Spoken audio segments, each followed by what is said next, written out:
If you want to support the Missing Witches Project, you can do so by buying our book, reviewing it on Amazon and Goodreads, using offer code Missing Witches when you shop at Foxglove Farm. Become a Patreon patron or pick up some Missing Witches merch at TeePublic. You aren't being a proper woman, therefore you must be a witch. Be a witch. Be a witch. Be a witch. Be a witch. Be a witch. Be a witch. You must be a witch. Nice to see your face. How are you? I'm healthy and hopeful. Good. Oh, I love that answer. That's beautiful. Healthy and hopeful. Love it. How are you? I am so happy to be here today. Thank you for inviting me. Can you further introduce yourself to our listeners? Who are you? What do you do? Absolutely. I am Beverly Smith, also known professionally as Dr. Beverly. And when I say professionally, I mean I am a root worker. I come from a background of, I come from an evangelical Christian household. And when I was in my single digits, I saw and communicated with earth spirits, garden spirits, nature spirits. And of course, that was discouraged, frowned upon, and not believed by my parents and other adults in my life. So I learned to keep that to myself. Once I was an adult and living on my own, I did find a Druidic group. And I found that Druidism really did feed my soul, as in Druids are very in tune with the cycles of the earth, with the seasons, with earth spirits and nature spirits, with the cycles of the moon. So that really, I became a tree. I was born a tree hugger, and being a Druid allowed me to really expand my spiritual connection with my home planet, with Gaia, with this beautiful rock that we're on. And I felt very connected to and entitled to study Druidism, because while I am of Jamaican heritage, my paternal great grand, he's my dad's grandfather. Yeah. My paternal great grandfather was an Irish immigrant to Jamaica during the Irish potato famine. And he stayed and married a local Black Jamaican girl. And they had a big family, and I am descended from him. So I felt very comfortable and entitled to study Druidism. Fast forward 20 years, I was feeling like I needed something Black, that I needed to also honor the majority of my ancestors who are Black people. And so I found hoodoo, which is also called conjure, and which is the practice of African-American herbal magic, herbal medicine, herbal lore. And I love that. And folks that work with roots, and by roots, I mean all kinds of plants, all the parts of the plants, the gums, the resins, the stems, the flowers, the pollen, the roots, the leaves, all aspects of plants are referred to in conjure or hoodoo as roots. Now, let me just get this last little bit out before I forget. Please don't confuse hoodoo with voodoo. Voodoo is actually an incorrect pronunciation of the Haitian religion, which is Voodoo. And hoodoo is not from Haiti, and hoodoo is not an initiatory hierarchical practice, which voodoo is. Okay? So a lot of people like to interchange hoodoo and voodoo, and that is incorrect.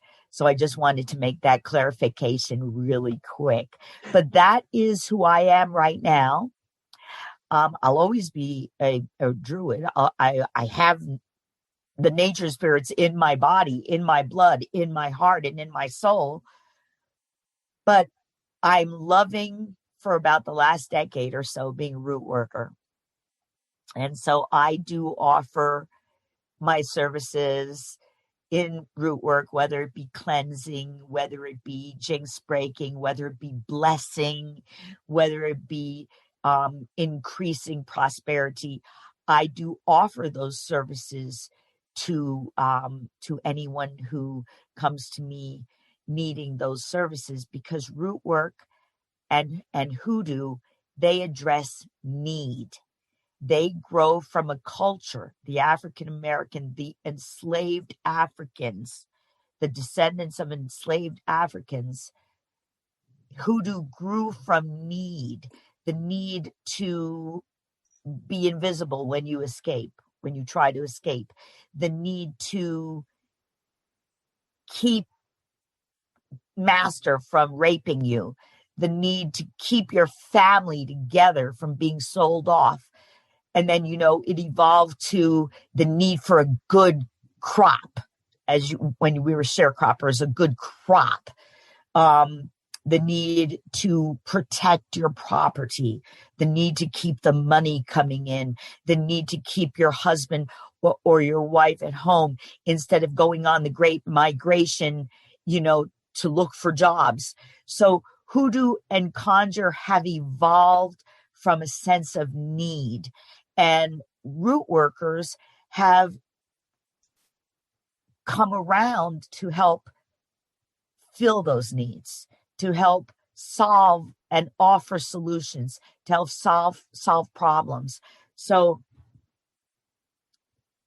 that's why I like the practice of hoodoo, because where a lot of other magical systems are very ceremonial, and there's so much beauty in the ceremonial. There's so much beauty in calling down the moon. There's so much beauty in invoking divinity. There's so much beauty and power and just so much loveliness around that.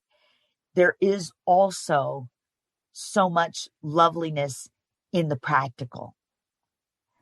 And so I love them both. I love the ceremonial and the ritualistic, and I love the practical. Let's get down to nitty gritty. Let's get you something that's going to help those clients keep coming to you. Let's get you something that's going to keep that paycheck coming. I love root work for that reason. And I hope I haven't talked too much. No, you can't see me, but I'm just like nodding and groaning and nodding and groaning. Excellent. Yeah. But you sort of already started talking about something that I wanted to bring up. I read something that you wrote online that was in response to someone having told you that they didn't mix their spirituality with politics. Oh, no. Well, you know what? I would never be in a position to tell people how they should be spiritual.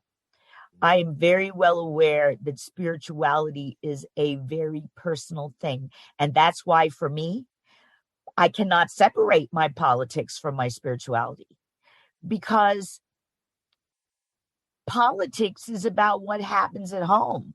The old phrase is all politics is local.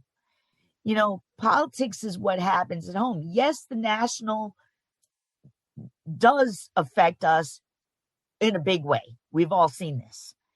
And that is why I don't shy away from mixing my politics with my spirituality. Now, when it comes to my clients, when it comes to other people, I keep my politics out of it. However, when people say, what religion do you practice, Beverly?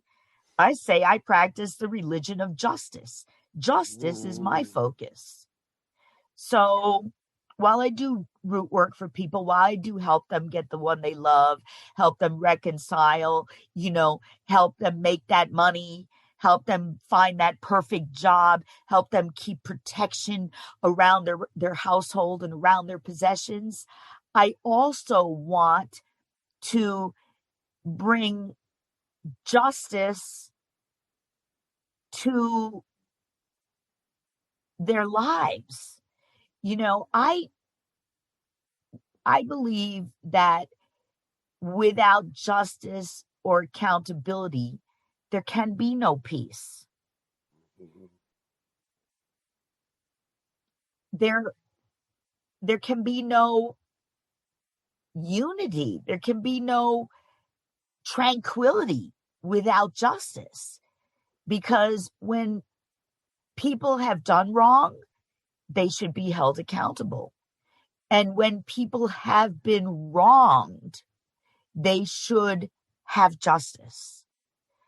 And so I feel like that there is the balance in life, is that, and that's why I do work.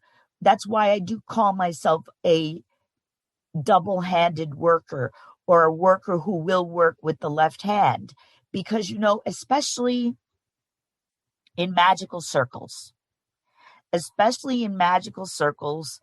particularly in so-called Wicca, that sort of lowercase, broad umbrella term, in those types of circles, there's a lot of love and light.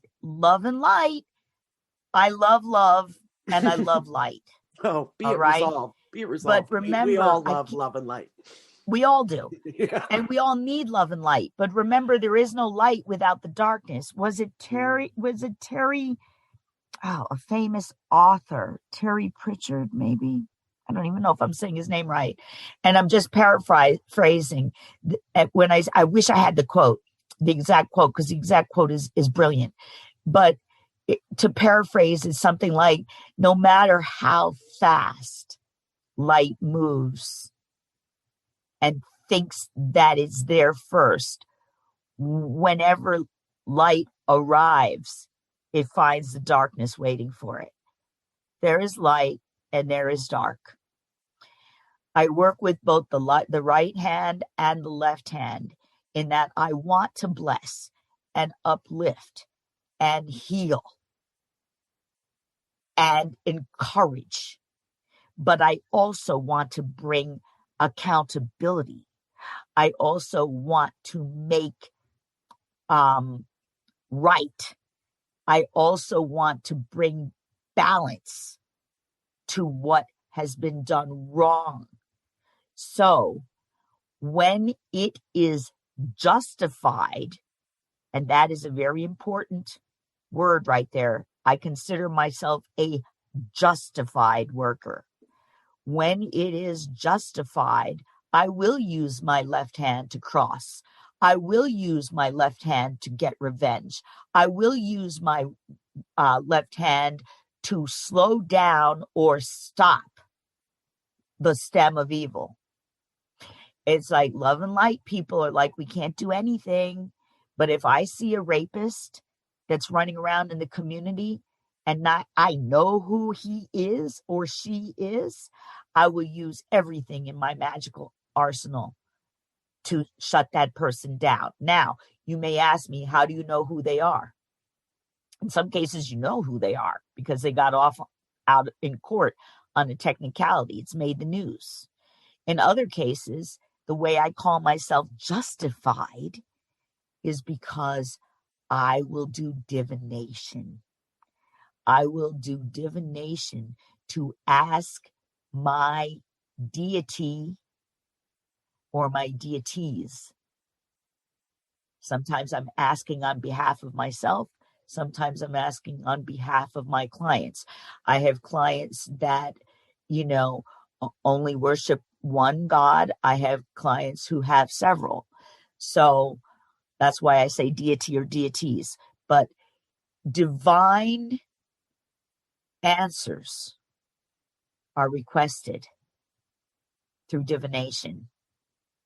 And only when the green light is given on a certain situation for a certain individual, then I consider myself a justified worker. And also through divination tells me how far I'm able to go in so-called punishing that individual. So that is why I call myself a justified worker, and why I feel totally comfortable, completely and utterly comfortable with working on both. I sleep like a baby at night, working on both sides with both hands, because I know I'm not, somebody's not looking at me going, "Oh, bitch, those shoes don't even look good on you," and I'm like cursing them. No, you know,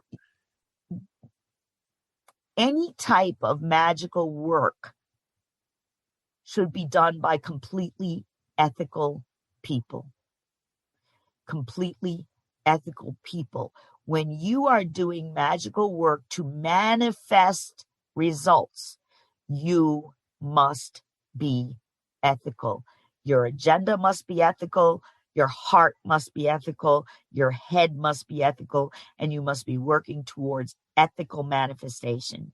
So that is why I am completely comfortable working with both hands, or being a two-headed conjure woman, as I call myself. Do you have any advice for our listeners on how to concretize that our ethics? How do we know that we're doing the right thing? I mean, you talked about divination, so is there a practical method that you could suggest for? Oh, absolutely. I mean, this is a really tough question, but it's a really it's a very good question, but it is tough, because my first instinct is to say everyone has an ethical core. Everyone has a sense of right or wrong.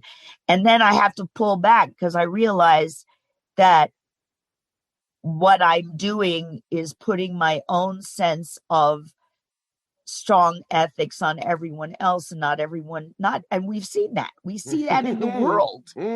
All we have to do is turn on the news and see that not everybody has an ethical core. So, wow, that is a very good question. If and this is probably a bullshit answer. I'm sorry. Yeah. I'm trying my best here. We're just here to bullshit, Beverly. Don't you worry. All right, I'll do my best on this one, because I feel like kind of it's I feel like kind of it's not the best answer, but this is literally going to be my best. I feel that if you, the individual who is listening to this, knows that in your heart you are a good person, knows that in your heart you don't have an agenda on this question. You know the question, you know the specific question, the specific situation you're dealing with. Now listen, and when I say agenda, this is what I'm talking about.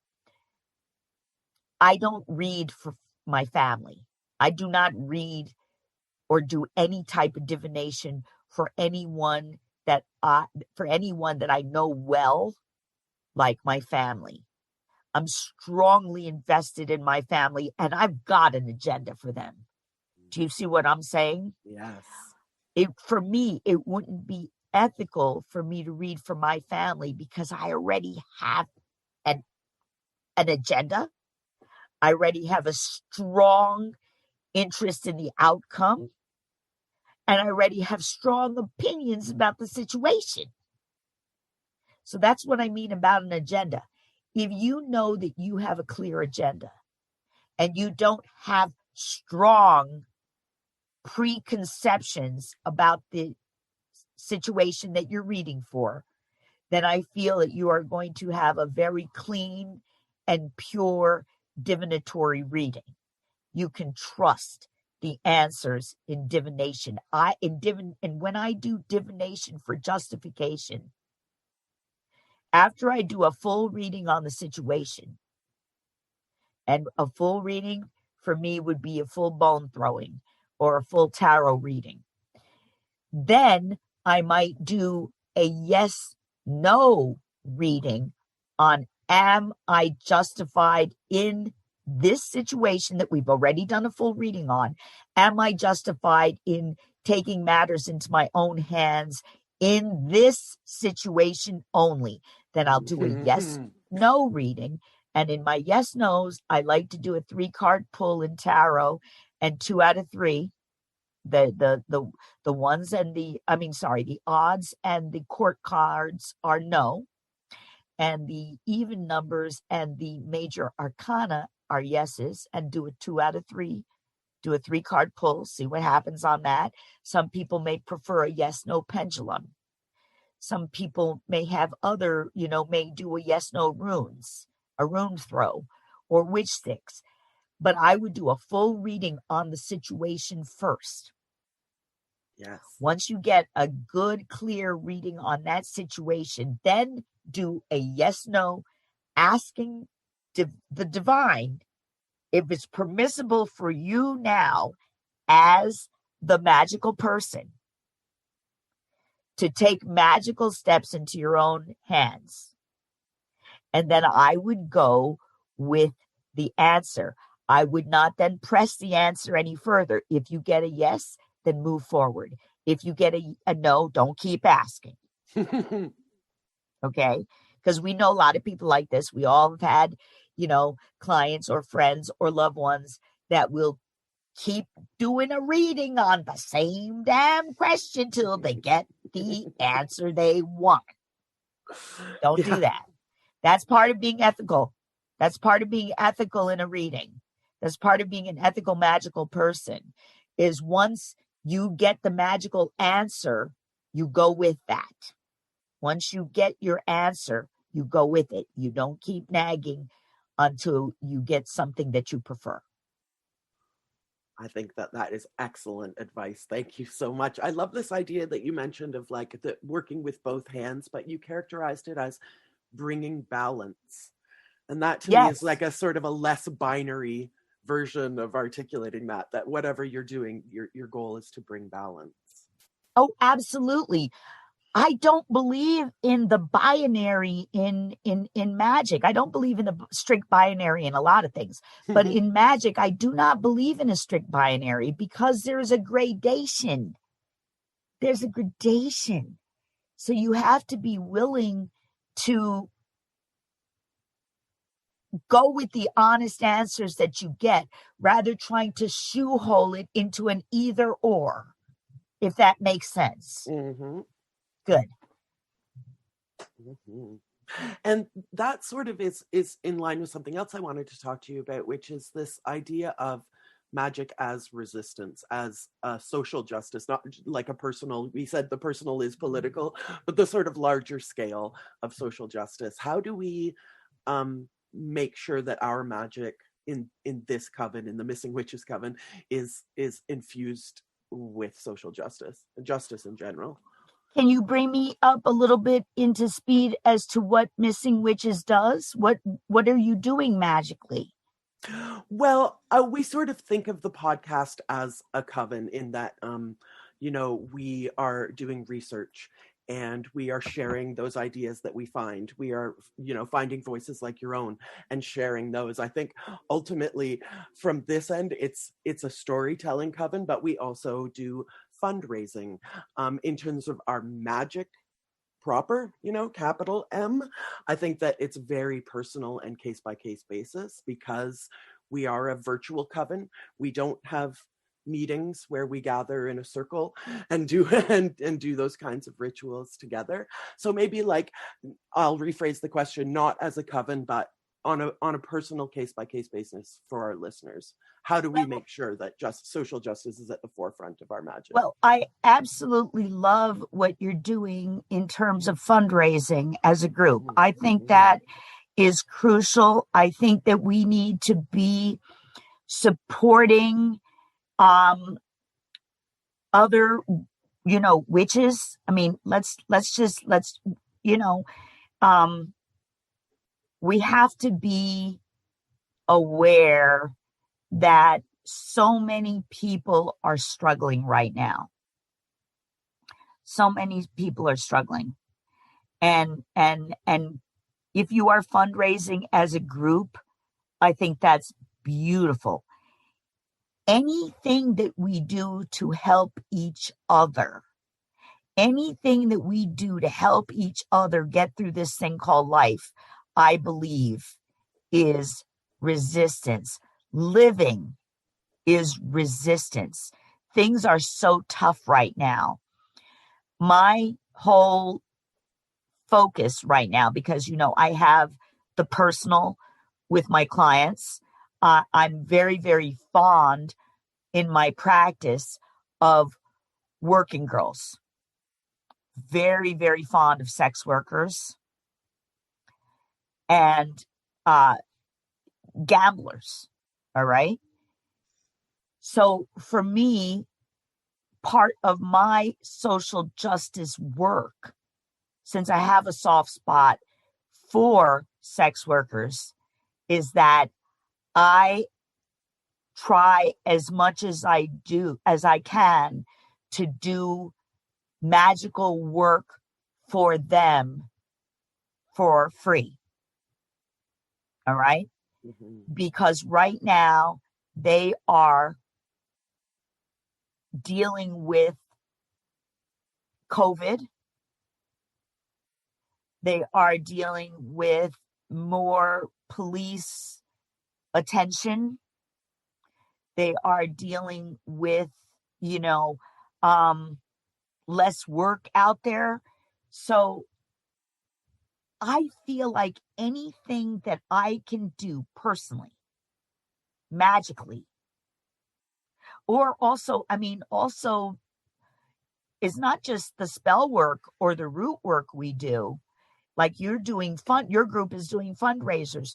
Also, if we raise awareness, if we help to raise awareness, that helps in social justice a lot.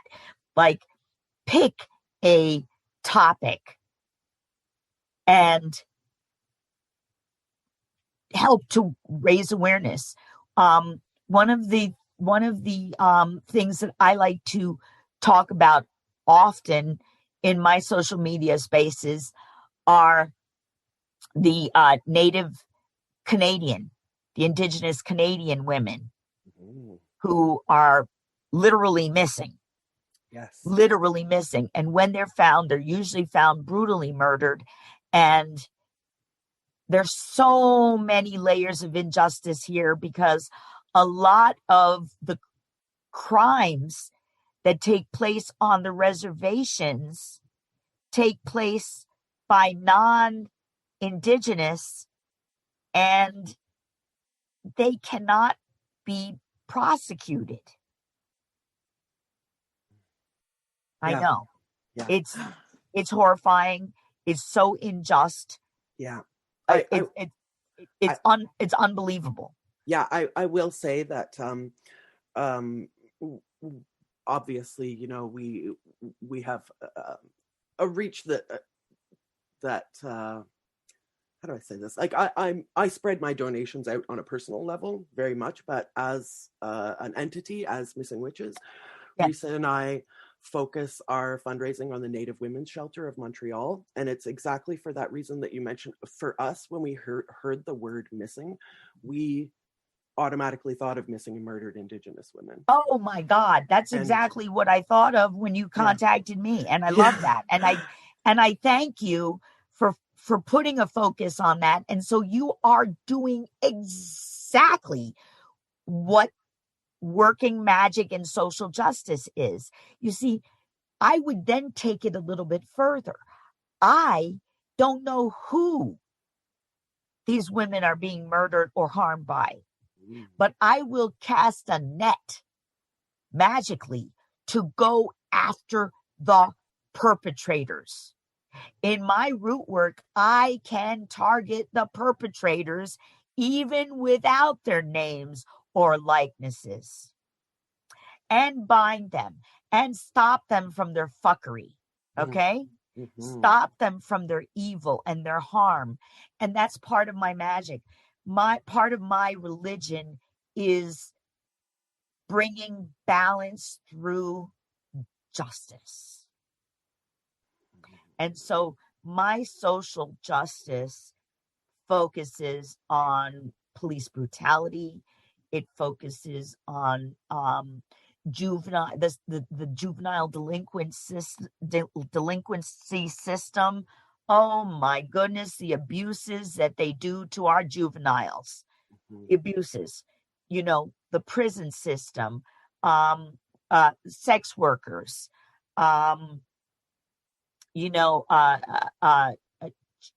battered women. I definitely personally like to donate to battered women, but we're not talking about donations here. We're really, those are all important, but I think you're trying to focus mostly on magic.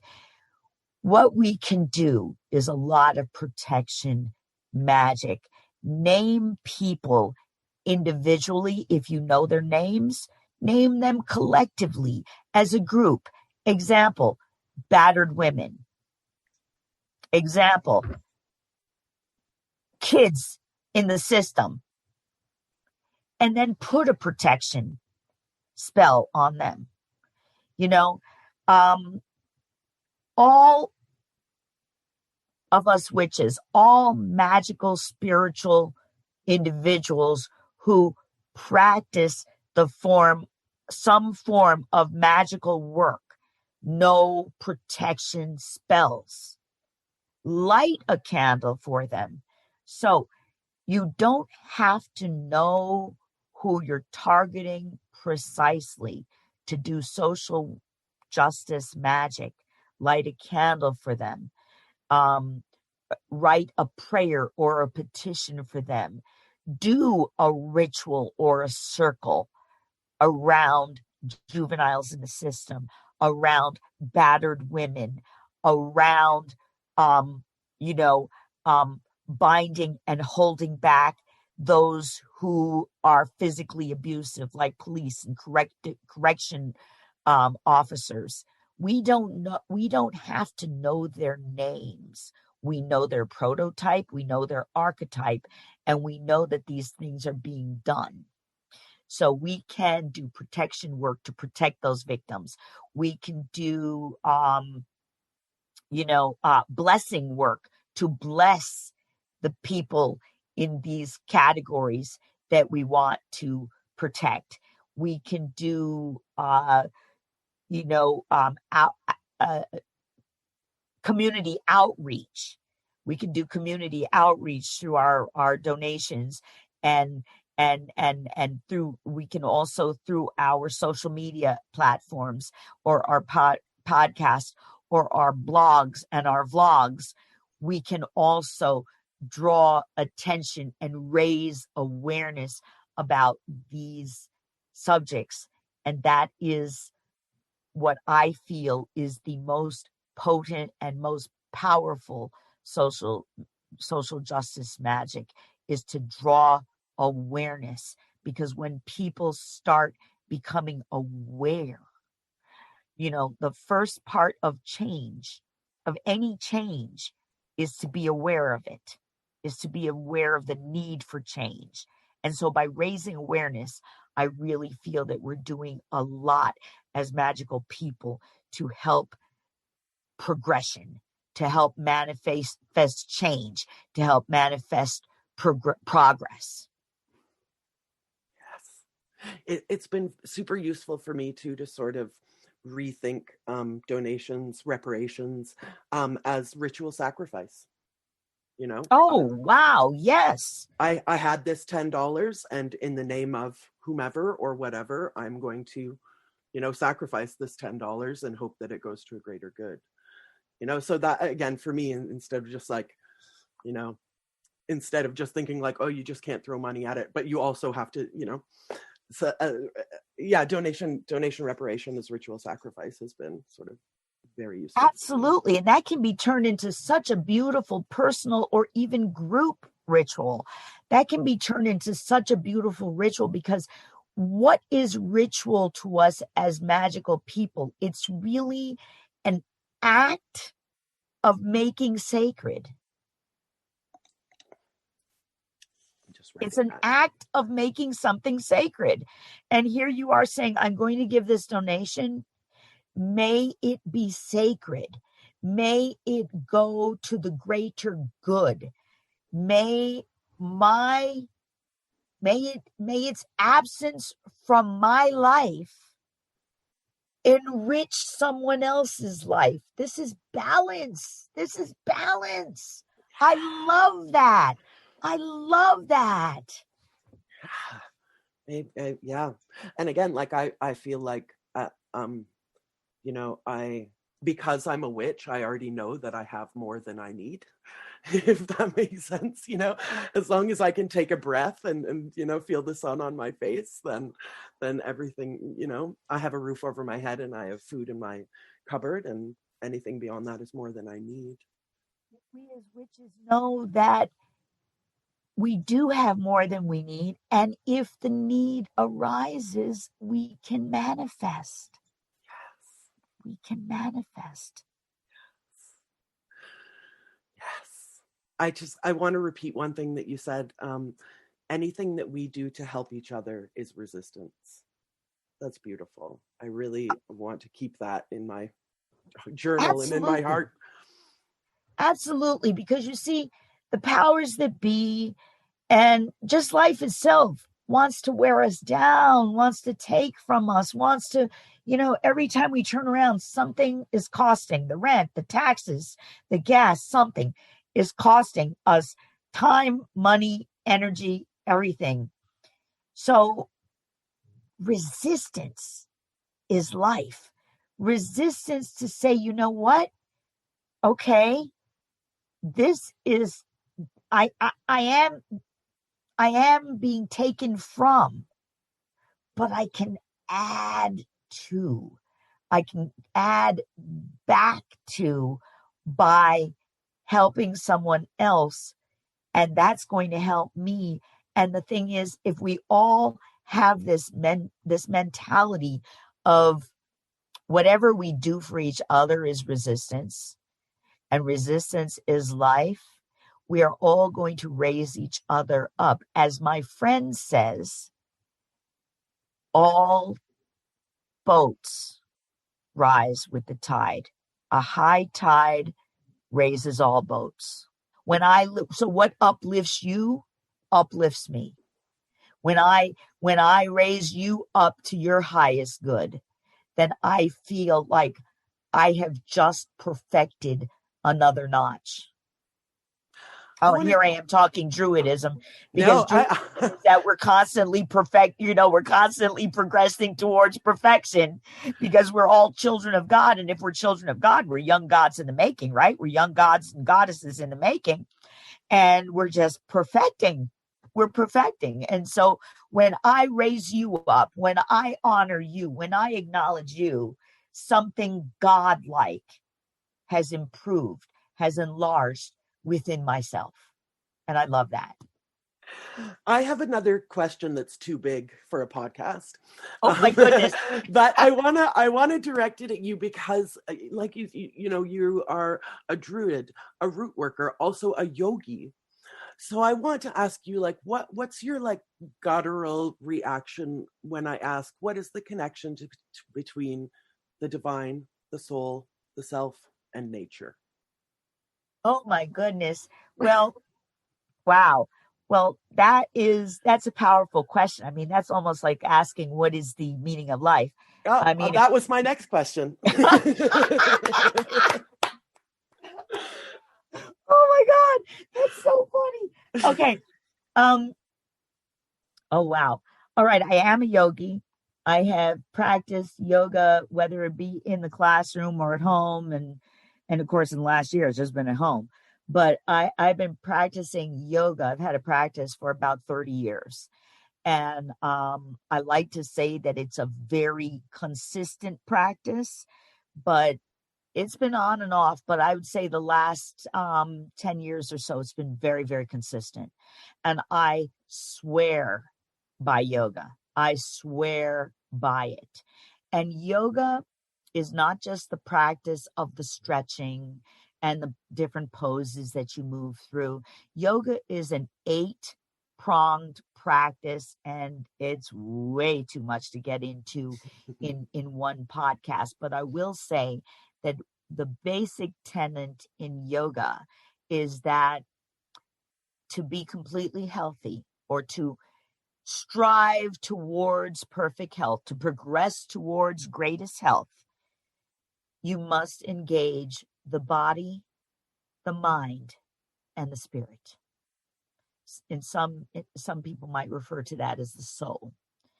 But you must bring all of those into, you must engage them all at once. And that is when you are practicing yoga the way that you should be striving to practice yoga.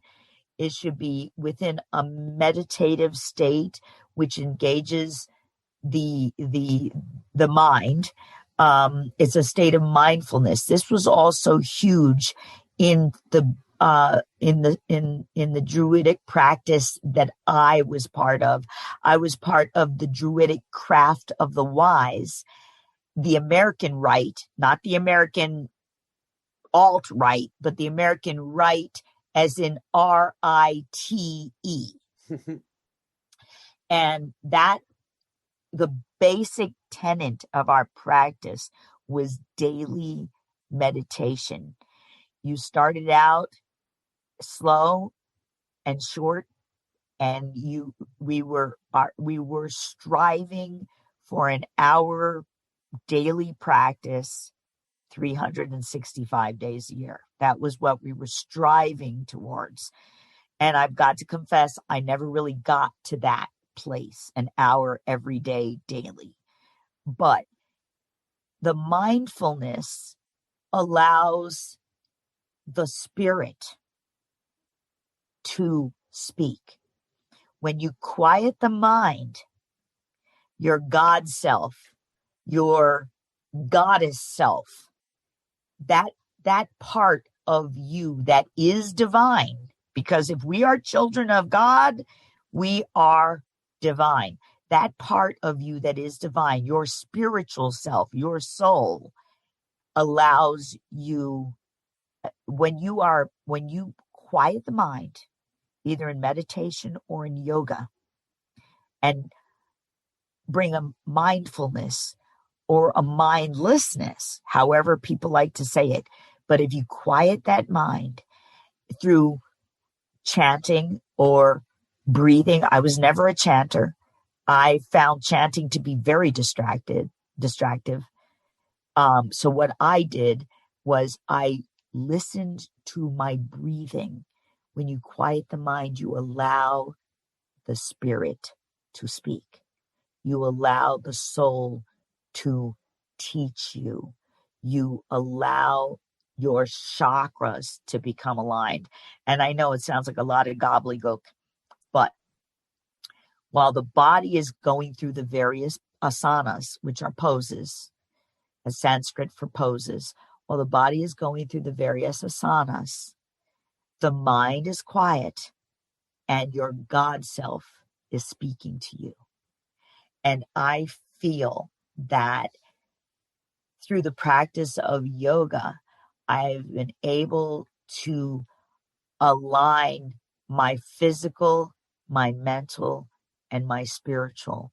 And I have gotten my greatest insights, and I've had my greatest spiritual, I'm not going to say awakenings because that almost sounds very cliche, but I've had some great spiritual clarity during that practice. Now, yoga is not for everyone. Some people just can't stand the poses. They can't stand the physical. In that case, then I would suggest a mindfulness practice, whether you want to sit and meditate, whether you want to do breathing exercises, whether you want to do chanting, that will help to quiet the mind and allow you to sit with your God self for any period of time. And I always suggest start with 3 to 5 minutes at a time and build up as gradually or as quickly as you need to go, because it is all a very personal thing. But I tell you, once you get the chatter, once you get that mental chatter under control, even if it's just for a few minutes a day, that makes a huge difference also in your physical health. It's unbelievable. But I would suggest to anybody, start with deep breathing exercises. Sit in a comfortable position or lie in a comfortable position and breathe into a count of 8 and out to a count of 10. And do that as long as you feel comfortable. And when you're done, move on to the rest of your day. And this is going to start coming so comfortably, and it's going to start getting to the place where you're like, wait, I got to go and take my breathing time. You're going to love it. That's great, I think. And especially because breathing is something that we all know how to do, and it's free. It doesn't cost anything. It doesn't cost anything, but it's amazing how shallow our breathing is. That's why the count of 8 is so important, because you're breathing slowly and deeply. When we really pay attention, it's kind of shocking at how we all are doing, how so many of us, not all, but so many of us are really doing chest breathing, just breathing from the chest. Mm-hmm. Breathe so that your belly expands, as you breathe. And that is really diaphragmatic breathing. When you got the diaphragm fully engaged, that is, if you watch children, and when I say children, I mean little ones under the age of 5. If you watch them, their bellies expand when they breathe.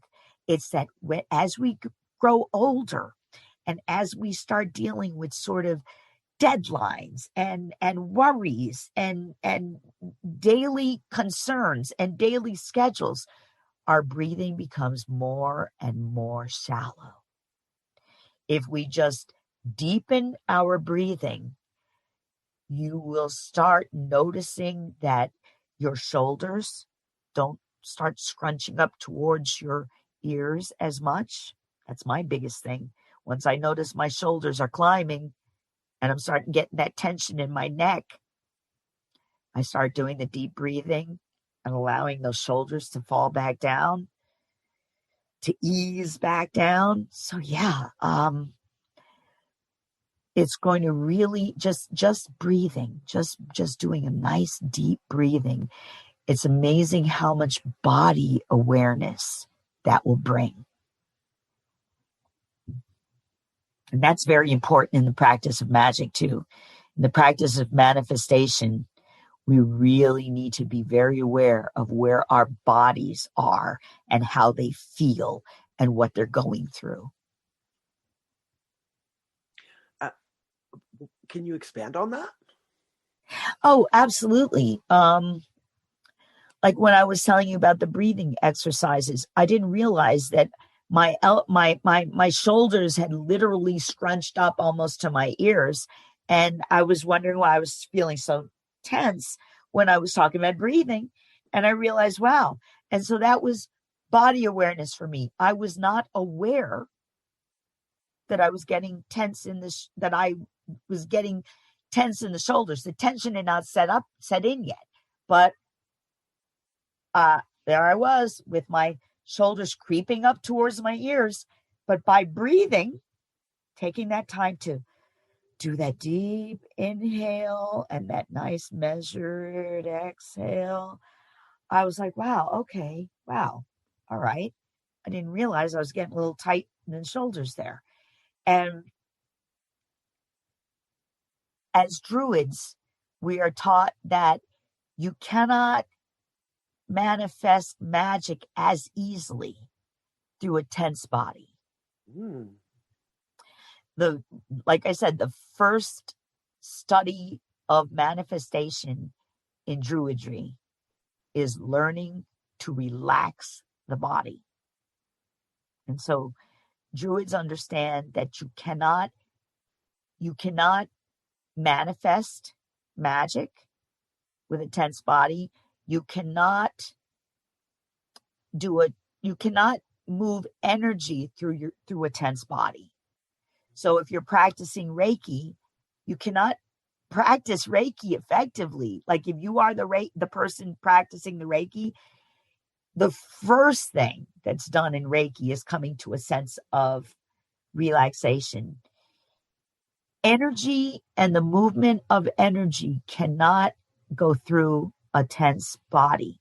That's why you'll hear some practitioners talk about blockages, maybe even blockages of chi, which is energy, CHI. Mm-hmm. When you have any energy blockages in your body, it's going to create dis-ease, a lack of ease, dis-ease. It's going to create tension. Tension is the first sign of a lack of balance or a lack of relaxation. Tension is the first sign of an energy blockage. And so when we practice whatever we need to practice to stay loose, to stay stretched out, whether it be yoga, whether it be some type of physical activity that allows you to move your body, that's very, very good for breaking up energy blockages. Massage is very good for breaking up energy blockages, whether you self-massage or you get a friend to rub your shoulders. Massage is always or your feet. Massage is very good. Tapping out one's chi, using your first two fingers and your pointer finger and your middle finger to gently tap on. I like to tap on the what do you call those things, on the side of your neck heading towards your shoulders. I think they're my trapezoids. Oh, I don't know. Yeah, I'm not clear on that, but those muscles between your neck and your shoulder, the muscles that come between your neck and your shoulders, those are your traps. And that's really nice to tap on when you feel tense. Just use your your pointer and your middle finger, and the finger that you use to flip people off. Yeah, use that and tap on the muscles very gently, and it taps out your chi. It helps the chi to flow more easily. So I know that sounds like crazy talk probably to some of your listeners, but some of your listeners will probably definitely identify with what I'm saying. Yeah, and to me, you said tension is a result of imbalance, and I think that we can think of that like metaphorically as well as in our bodies, right? Absolutely. Absolutely. Yeah. Yeah. A lot of ills, whether they be metaphoric or whether they be actually physical, practical ills, or even disease, or anything you need a chiropractor for, that's all a lack of balance. Like for me, I have terrible sciatica because my right leg is slightly shorter than the other. That's a lack of balance. And I have to go to the chiropractor who helps me deal with that. And I also have a lift in my shoes, which helps bring me back into balance. So that's an example of a lack of balance. Whenever you have a lack of balance in your posture, that's going to cause problems. It's going to cause backaches. Whenever you have a lack of balance in your diet, that's going to cause problems. Whenever you have lack of balance in your rest cycle, your sleep cycle, that's going to cause problems. Either you're not going to get enough rest, insomnia, or you're going to get too much rest. So when we really think about it, it is a lack of balance. that is the root of so many evils. Yes. Intentions. Absolutely. Thank you so much, Dr. Beverly. This has been so wonderful, and I can't wait to share this with our listeners. For those who aren't listening, what's the best way for them to get in touch with you if they want to hire you to do some balancing work? Oh, absolutely. Absolutely. They can reach me at, and it's my website, www.docbev.com.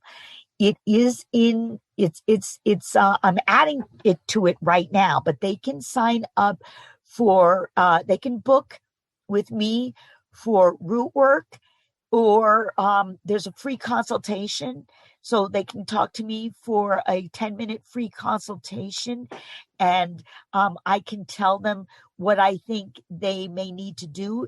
They can sign up for readings, either a 10-minute reading, a 30-minute reading, or a 60-minute reading. I offer bone readings or tarot card readings, whichever is their preference.